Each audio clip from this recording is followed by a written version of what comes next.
নমস্কার বন্ধুরা, আজকে চলে এসেছি ওয়াথাই বুদ্ধগয়া। আমরা বন্দে ভারতে আসানসোল থেকে বোধগয়াতে এলাম।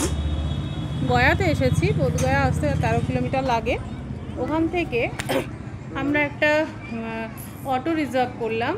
অটোতে তোমার 300 টাকা নিল এবং সেখান থেকে আমাদের ডেস্টিনেশন বোধি রেসিডেন্সি বলে হোটেলে উঠলাম।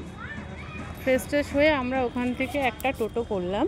টোটোতে 300 টাকা নেবে, লোকাল যা যা আছে বোধগয়াতে সব দেখিয়ে দেবে এবং শেষে মেইন টেম্পল যেটা মহাবোধি টেম্পল সেখানে আমাদেরকে নামিয়ে দেবে।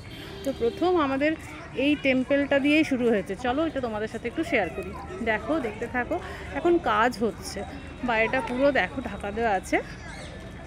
বোধগয়া তো অ্যাকচুয়ালি পুরো বুদ্ধদেবের মন্দিরের জন্যই ফেমাস, সবই বুদ্ধদেবের। এখানে দেখো পিকচারগুলো তোমাদের দেখাই।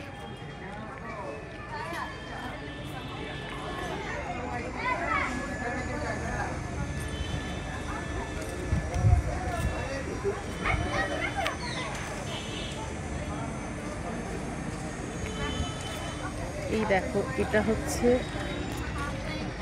Main temple. কিন্তু আমি আগেও যখন এসেছি তখন কিন্তু আসল যে টেম্পলটা যেখানে উনি ধ্যান করেছিলেন সেই বোধিবৃক্ষের নিচে, সেখানে কিন্তু মোবাইল অ্যালাউ নয়। চলো এটা আমরা একটু দেখি।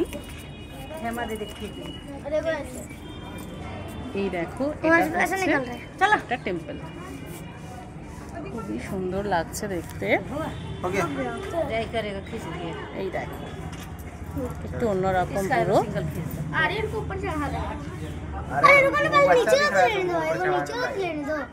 বাকি যখন আমি টেম্পলগুলো যাব তখন তোমাদের সাথে আরও শেয়ার করব। ততক্ষণ টাটা।